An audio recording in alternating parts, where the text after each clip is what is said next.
Hi friends, நம்ம நேற்று video போடலை. ஏன் அப்படின்னு பார்த்தீங்கன்னா, நம்ம 2 நாள் ஆச்சு வீட்டில் இல்லை. நம்ம வெளியில் வந்திருக்கோம். எங்கே அப்படின்னு பார்த்தீங்கன்னா, நான் அம்மா வீட்டுக்கு தான் வந்திருக்கிறேன். நேற்று காலையிலே கிளம்பியாச்சு. நாளைக்கு கண்டிப்பாக ஊருக்கு வந்துடுவோம். ஆடுலாம் பார்த்தீங்கன்னா எங்கள் வீட்டுக்காரவங்க தான் பார்த்துக்குறாங்க. நம்ம ஆட்டுக்குட்டிங்கெல்லாம் தானாக இறங்கி பால் குடிக்கிறதுக்கு ஆரம்பிச்சிட்டாங்க. தண்ணி மட்டும்தான் போடணும். அது நான் போட்டுக்கிறேன்ப்பா, நீ போயிட்டு வாப்பா அப்படி சொல்லிட்டாங்க. ஏன்னா ஊருக்கு ரொம்ப நாள் ஆகுது. நம்ம சித்திரை மாதம் வந்தது, அதுக்கப்புறம் இப்போ தான் வந்திருக்குறோம். இப்போ நம்ம ஊர் எங்கே இருக்குது, என்ன ஊர் அப்படிங்கிறத பார்க்கலாம் வாங்க. ஊரோட பேர் பார்த்திங்கன்னா ஓலையாம்புத்தூர். இது எந்த மாவட்டத்தில் இருக்குது அப்படின்னு பார்த்தீங்கன்னா, இதுக்கு முன்னாடி நாகை மாவட்டமாக இருந்துச்சு. இப்போ மயிலாடுதுறை மாவட்டமாக பிரிச்சிருக்காங்க. மயிலாடுதுறை மாவட்டம் சிறுஅழைக்கு பக்கத்தில் ஓலையாம்புத்தூர் என்ற அழகிய கிராமம் தான் நான் பிறந்த ஊர். நம்ம ஏற்கனவே சித்திரை பௌர்ணமிக்கு வரும்போது நம்ம வீட்டையும் காமிச்சிருக்கோம், நம்ம ஊரை பற்றியும் சொல்லியிருக்கிறோம். நம்ம வீட்டில் பார்த்திங்கன்னா விவசாயம் தான். இப்போ என்ன இங்கே பயிர் பண்ணியிருக்காங்க அப்படின்னு பார்த்தீங்கன்னா, நெல் அறுவடை முடிச்சாச்சு. நெல் நட்டு அறுவடை முடிச்சாச்சு. இப்போ இங்கே நம்ம வீட்டில் பருத்தி பிஸ்னஸ் பண்ணிகிட்ருக்காங்க. நம்ம வீட்லேயும் பார்த்திங்கன்னா எப்பயுமே வருஷம் வருஷம் பருத்தி போடுவாங்க. ஆனால் இந்த வருஷம் போடலை. பருத்தி பிஸ்னஸ் மட்டும் செஞ்சிட்ருக்காங்க. எப்படி அப்படின்னு பார்த்தீங்கன்னா, விவசாயிங்கள்டேருந்து வாங்கி நம்ம மொத்தமாக கமிட்டிக்கு எடுத்துகிட்டு போவாங்க. இது ஒரு 7 வருஷமாகவே நம்ம வீட்டில் செஞ்சிட்ருக்காங்க. நமக்கு நேரம் கிடச்சிதுன்னா வயலுக்கெல்லாம் போயிட்டு பார்க்கலாம்ப்பா. சரி, இப்போ நீங்கள் வந்துட்டிங்களே, ஆட்டெல்லாம் யார் பார்ப்பாங்க அப்படின்னு பார்த்தீங்கன்னா, எங்கள் வீட்டுக்காரங்க வீட்டில் தான் இருக்காங்க. அவங்க பார்த்துக்குறேன் அப்படி சொல்லியிருக்காங்க. ஏன்னா நான் 4-5 மாதம் ஆயிடுச்சா, அதனால தான் ஒரு டைம் வந்துட்டு போகலாமே அப்படின்னு எனக்கும் கொஞ்சம் 2 நாள் ஃப்ரீயாக இருக்கணும் போல் இருந்துச்சு. அதனால் ஊருக்கு வந்திருக்கிறோம், வேறு ஒன்றும் கிடையாது. நான் நாளைக்கு டான்னு நம்ம வீட்டுக்கு நம்ம தங்கத்தெல்லாம் பார்க்கலாம். இப்போ அதுக்கு முன்னாடி உங்களை ஒரு இடத்துக்கு கூட்டிகிட்டு போகிறேன். எங்கே அப்படின்னு பார்த்தீங்கன்னா, நம்ம 2017 ஆடு வாங்கினதாக சொல்லியிருந்தோம் இல்லையா, அது எங்கே வாங்கணும், எந்த ஊரில் வாங்கணும், அங்கே ஆடுங்கள்லாம் வச்சுருக்காங்களா, எப்படி வச்சுருக்காங்கங்கிறத நம்ம வீடியோவில் காமிக்க போகிறோம். வாங்க நம்ம அங்கே போயிட்டு மறுபடியும் திரும்பி வரலாம். இப்போ நம்ம மாடியில் நிற்கிறோம். வருஷத்துக்கு தேவையான சாக்கெலாம் மொத்தமாக வாங்கி போட்டுருவாங்க. வாரத்துக்கு ஒரு டைம் பருத்தி அமைக்கி நம்ம கமிட்டிக்கு எடுத்துகிட்டு போவாங்க. வாரம் வாரம் தான் ஒரு டைம் எடுத்துகிட்டு போவாங்க.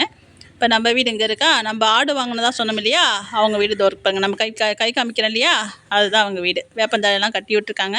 இப்போ ஆடுலாம் மேய்ச்சலுக்கு போயிருக்கு.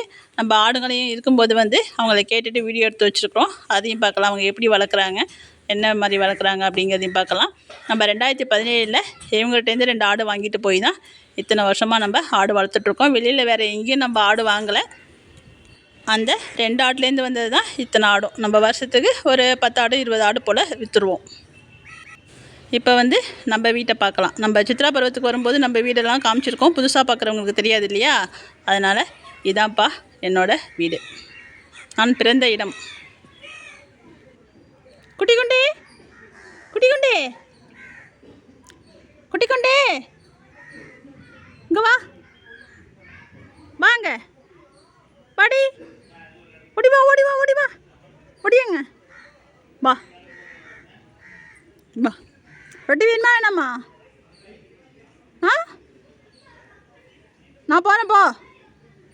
இங்கேயும் ஒரு செல்ல பிராணி இருக்காங்க. நம்ம வந்ததுமே அவங்க விசாரிக்கிற மாரி யாருமே விசாரிக்க முடியாது, அந்த அளவுக்கு விசாரிப்புலாம் இருக்கும். நம்ம காரை விட்டு இறங்கிறதுக்காட்டமே மேலே ஏறி ஒரு பாடுபடுத்திடுவாங்க. கூப்பிடுங்க, பா பா கூப்பிடுறி பட்டோ, பாபா மேய்துடி, கூப்பிடுங்க, பா பா. கை மட்டும் கூப்பிடுது. கிராமம்னா இப்படி தான். எல்லார் வீட்லேயும் ஆடு மாடு கோழி எல்லாமே ஏதாச்சும் ஒன்று இல்லாமல் இருக்க மாட்டாங்க கண்டிப்பாக. நம்ம வீட்டில் பார்த்திங்கன்னா மாடு இருக்குது, கோழி இருக்குது. ஆடெல்லாம் இங்கே இல்லைப்பா. இப்போ நம்ம ஆடு வாங்கணும்னு சொன்னோம் இல்லையா, அவங்க ஆடு எப்படி வச்சுருக்காங்கன்னு பாருங்கள் நீங்கள். இவர் தான் நம்ம செல்லப்பிராணி. இவரோட பேர் குட்டிக்குண்டு. என்னை பார்த்துச்சுன்னா ஏன்னு தெரியல, அப்படி ஒரு பழகின மனுஷன் பெரிய பழகும். ஆனால் வருஷத்துக்கு நான் 2 டைம் ஊருக்கு வரது பெரிய விஷயமா இருக்கும். ஆனால் என்னை எப்பயுமே மறக்காது. அது ஏங்கிறது தெரியல. என்னோட ஃப்ரெண்டு இங்கே பாருங்கள். இந்த ஆட்டுக்குட்டிலாம் நம்ம ஆடு வாங்கணும்னு சொன்னோம் இல்லையா, அவங்க வீட்டு ஆட்டுக்குட்டியாம். இதெல்லாம் போட்டு எத்தனை மாதம் ஆகுது அப்படின்னு கேட்டேன். 1.5 மாதம் தாண்ட போதாயி, 2 மாதம் கிட்டத்தட்ட வரப்போகுது அப்படின்னு சொன்னாங்க. உங்களோட வளர்ச்சிலாம் எப்படி இருக்குன்னு பாருங்கள். நம்ம வீட்டில் போட்டதுலாம் வந்து இப்போ தான் 1 மாதமே ஆகலை, ஒரு 20 நாள் இருக்கும்னு நினைக்கிறேன். 20-25 நாள் இருக்கும். ஆனால் இவங்களை விட அந்த ஆடுலாம், அந்த ஆட்டுக்குட்டிலாம் நம்மக்கிட்ட இருக்கிறதுலாம் வந்து பெருசாக இருக்கிறானுங்க. நம்மளே மாரி இவங்க வந்து பராமரித்து வளர்க்குறது கிடையாது. எல்லாம் வந்து சொரிஞ்சிக்கிட்டே நிற்கிது. ஆடெல்லாம் பார்த்திங்கன்னா எந்த நேரமும் சொரிஞ்சிக்கிட்டே இருக்கானுங்க. பேன் வந்து நிறையா இருக்குது. தாயாடெல்லாம் வந்து கட்டி போட்டிருக்காங்க. எல்லாம் பெஞ்சில் ஏறி 2-3 பேர் படுத்துருக்காங்க. இவங்க வந்து எப்படி வளர்க்குறாங்க அப்படின்னு பார்த்தீங்கன்னா, மேய்ச்சலுக்கு மட்டும்தான் ஓட்டிகிட்டு போகிறாங்க. மற்றபடி வந்து வெறும் தண்ணி தான் கொடுக்குறாங்க. வேப்பந்தழை மட்டும் கட்டி விட்றாங்க.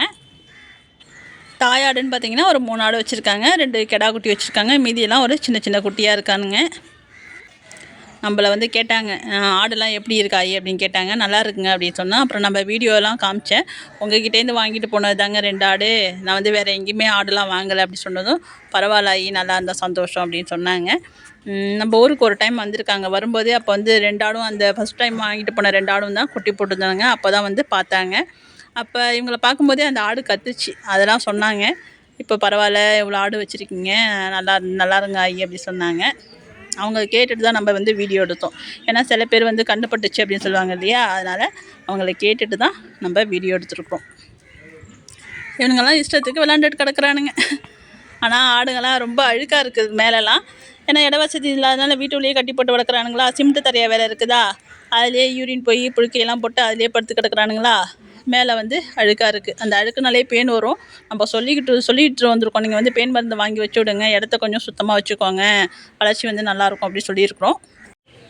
அவங்களும் சரியாகி செய்கிறேன் அப்படின்னு சொல்லியிருக்கிறாங்க. நம்ம இங்கே தான்ப்பா வாங்கினது. எப்போ இங்கே வந்தாலும் எனக்கு அந்த ஞாபகம் வரும், நம்ம ஆடு வாங்கினோமே அப்படின்னு சொல்லிட்டு. இங்கே வந்து இவனுங்கெல்லாம் இப்படி தான் வளர்கிறானுங்க.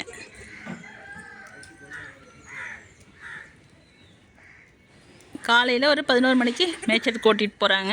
சாயந்தரம் ஒரு 4-5 மணிக்கு கொண்டாந்து கட்டினாங்கன்னா அது அப்படியே கட்டின இடத்துல அப்படியே தான் இருக்குது. இந்த குட்டிங்களுக்காக மட்டும் இந்த வேப்பந்தழை, ஏன்னா இதுங்கெல்லாம் கட்டி போட்டிருக்கு, ஒரே இடத்துல தான் கட்டி விட்ருக்காங்க.